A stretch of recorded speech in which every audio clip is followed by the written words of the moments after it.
Livro Canal da Graça de Deus, Pedro Dong, capítulo 1. Tema desta semana, o fluir do Rio da Graça, parte 1. Meta de hoje, leitura das páginas 8 a 10. O fluir do Rio da Graça no livro de Efésios. Ao longo da epístola de Paulo aos Efésios, é possível ver o fluir do Rio da Graça alcançando o homem. No primeiro capítulo, vemos que as bênçãos de Deus são fluir desse rio para nós.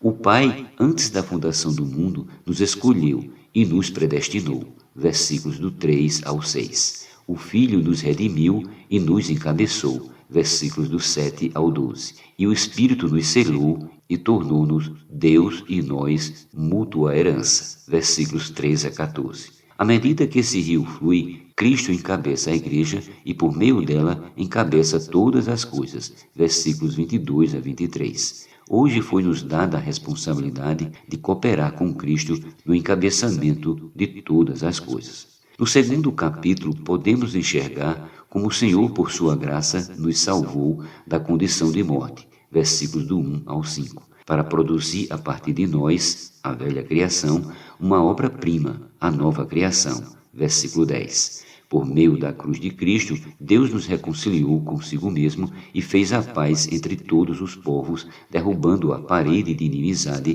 que existia entre os homens. Versículos 13 a 16. Não somos mais peregrinos nem estrangeiros, mas membros da família de Deus. Versículos 17 a 19. Hoje estamos sendo edificados para ser habitação de Deus no Espírito, a fim de que Deus tenha seu descanso. Versículos do 21 ao 22. O terceiro capítulo revela-nos a maneira de Deus trabalhar. Em cada época, Deus tem um despenseiro, alguém que ele escolhe e usa para transmitir sua palavra. O despenseiro ou dispensador é o que cuida da despensa, o lugar onde as provisões da casa são guardadas, e distribui o alimento aos membros da família. Na época da igreja em Éfeso, Paulo era esse despenseiro. Versículo 3. Era ele quem anunciava a palavra profética. No entanto, o desejo de Paulo era que todos os membros do corpo de Cristo fossem canais para dispensar as riquezas do rio da graça. Por meio do fluir desse rio, conseguimos conhecer o amor de Cristo e compreender com todos os santos qual é a largura, o comprimento, a altura e a profundidade de Cristo. E isso nos enche de toda a plenitude de Deus. Versículos do 18 ao 19. Ao chegar ao quarto capítulo, aprendemos que Deus concedeu dons a cada membro do corpo de Cristo, a fim de que todos funcionem para um único ministério, que é o ministério da edificação do corpo. Versículos do 11 ao 16. Funcionando como canais da graça de Deus, crescemos em vida e somos edificados. O rio da graça também nos traz a verdade, enchendo-nos da realidade de Deus. Versículos 17 ao 21. Antes falávamos uma coisa e fazíamos outra, mas agora recebemos os elementos de Deus por meio do rio. Somos preenchidos com a verdade, que é o próprio Deus. Então o que falamos é o que somos e vivemos, pois andamos na verdade. O quinto capítulo nos mostra que o próprio Deus, que é amor e luz, faz com que amemos uns aos outros e vivamos uma vida cheia de amor e luz. Não temos mais um viver egoísta, pelo contrário, nós nos doamos uns aos outros andando em amor. Versículo 2. Além disso, não andamos mais em pecados, mas discernimos as obras das trevas, pois andamos na luz. Versículo 8.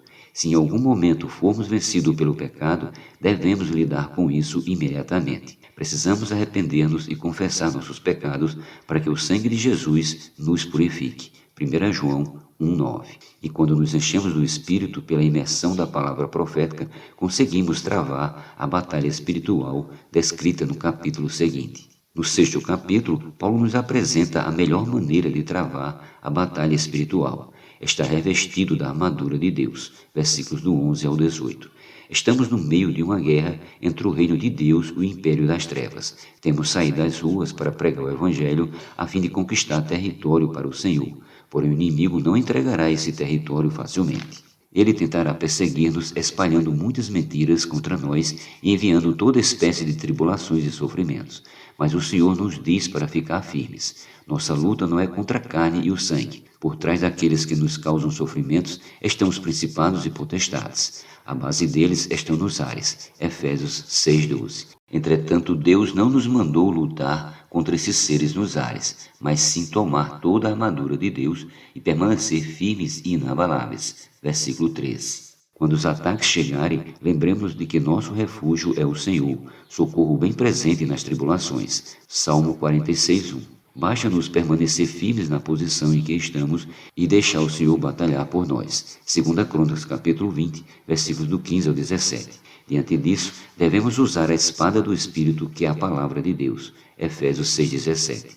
Quando saímos às ruas pregando o Evangelho do Reino, libertamos as pessoas da ação do inimigo que tenta usurpá-las e escravizá-las e as conduzimos ao reino de Deus. Além de socorrer as pessoas, nós também somos salvos de tantas coisas que nos prendem a este mundo e desfrutamos de grande alegria que inunda nosso coração.